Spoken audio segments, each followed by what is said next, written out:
Doing a little live stream here, impromptu, to talk about Vance Major because he made a very sweet little live stream the other day where it was called Why I Respect Josh Irwin.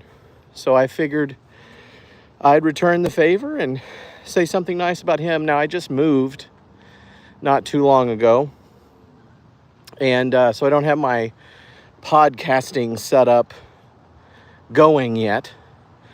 So I figured what I would do is maybe do a Trey Biddy style walk and talk.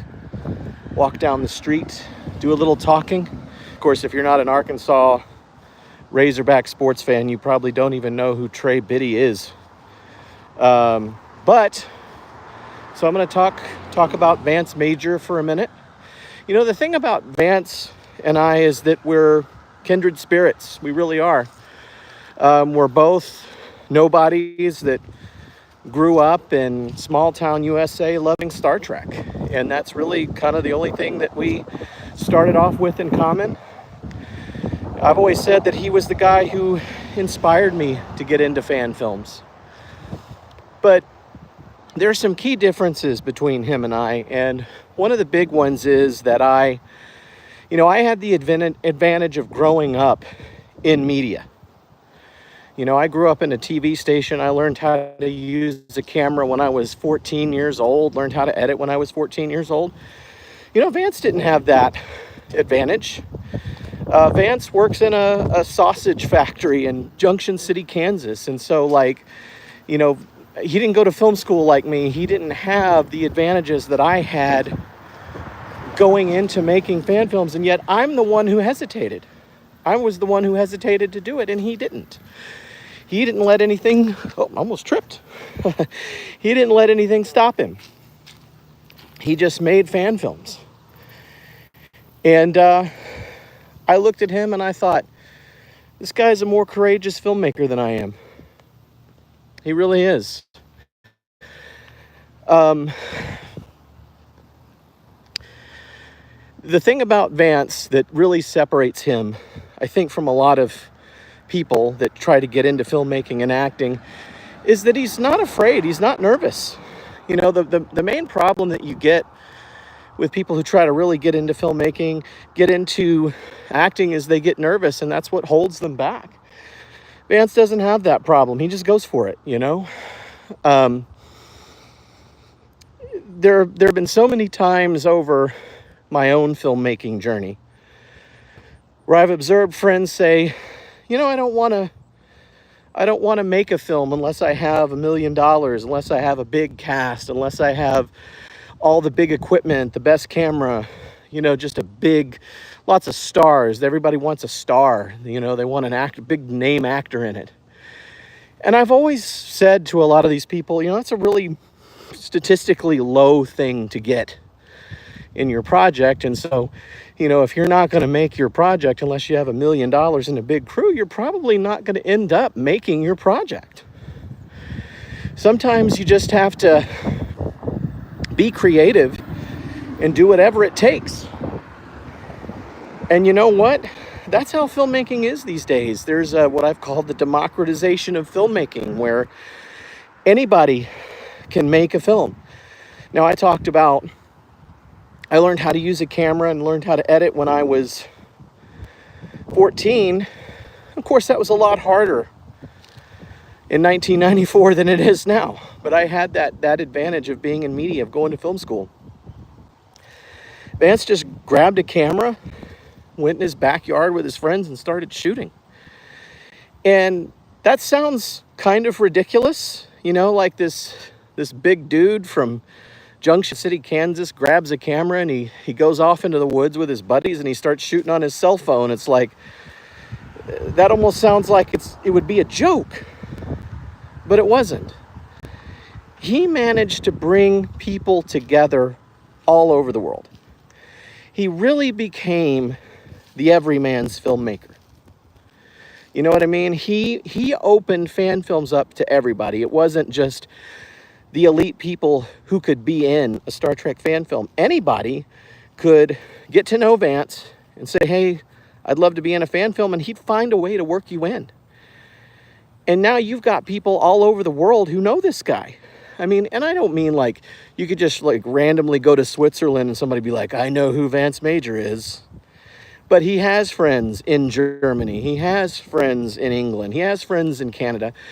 And he's managed to put so many, Mexico, there were people from Mexico that were in one of his films. He's managed to put so many people into fan films. You know, he's kind of like the Chief OBrien of fan filmmakers. You know how OBrien was like he was the most important man in Starfleet history.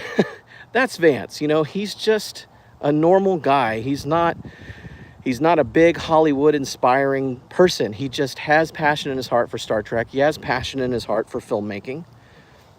And so he started doing it. And he got hundreds and hundreds of people involved. He's probably gotten more people involved in Star Trek fan films than anyone else ever has. And that's really amazing. I think that in and of itself signifies the spirit of what Star Trek is about. Inclusivity, getting people involved, making people feel like they care. And that's what he does. I wouldn't be here doing this without him. He's the one that came to me and was like, hey, you need to roll the dice. You need to go out there and make a Star Trek fan film. And so I did. And, you know, this has been a years-long, 6-year journey for me. But I'm going to give you a hot take. On Vance real quick. If Vance were to go out to LA, to Vancouver, to Atlanta, to Montreal, to New Zealand, and to start auditioning for roles, he would get cast. Because the thing that you got to understand is that casting directors aren't actually looking just for the 20-year-old models that are in perfect condition. They're looking for whatever the script calls for. And so if Vance were to go out and audition, he would get cast because there would be, not only would there be parts for someone like him, but he is such a good actor that they would cast him based on his audition, his acting abilities. And again, this is a guy that he didn't go to an acting school. He didn't go to a film school. He wasn't born into a Hollywood family. This is a guy who taught himself how to act. Now he's got, admittedly, kind of a Marlon Brando approach to how he does his lines. But he's a fantastic actor. And he's an inspiring human being. If you think about it for a moment, this guy who's admittedly a big boy, he's an everyman. He goes into Star Trek fan films and he creates an inspiring character who, to me, is as inspiring as Kirk or Picard or anybody else. He would get cast. But the thing is, that's not what he wants. That's not what he wants. This is a guy who just wants to live an everyday life with his wife and his kid and his friends and celebrate the thing that he loves. He got it figured out a long time before any of us. He figured out fan films in the guideline era before any of us did. And the reason why we should be doing it.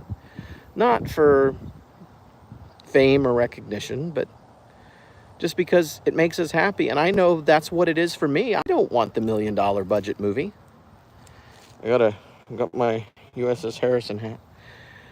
I don't want the $1 million budget movie. I don't want the big deal.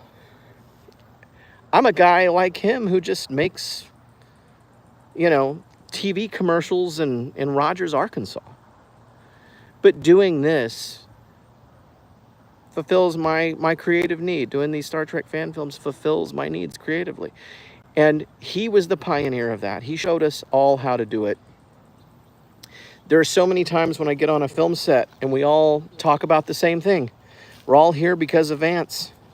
Because so many of the people who are making Star Trek fan films right now are doing it because he got them there. So I want to say, Vance, I appreciate the very kind video you did for me the other day. And I want to just say again, thank you. You're the reason that I'm here. And you're never going to stop being my hero. Neelix! Neelix! Come back! Neelix! Hang on, sorry.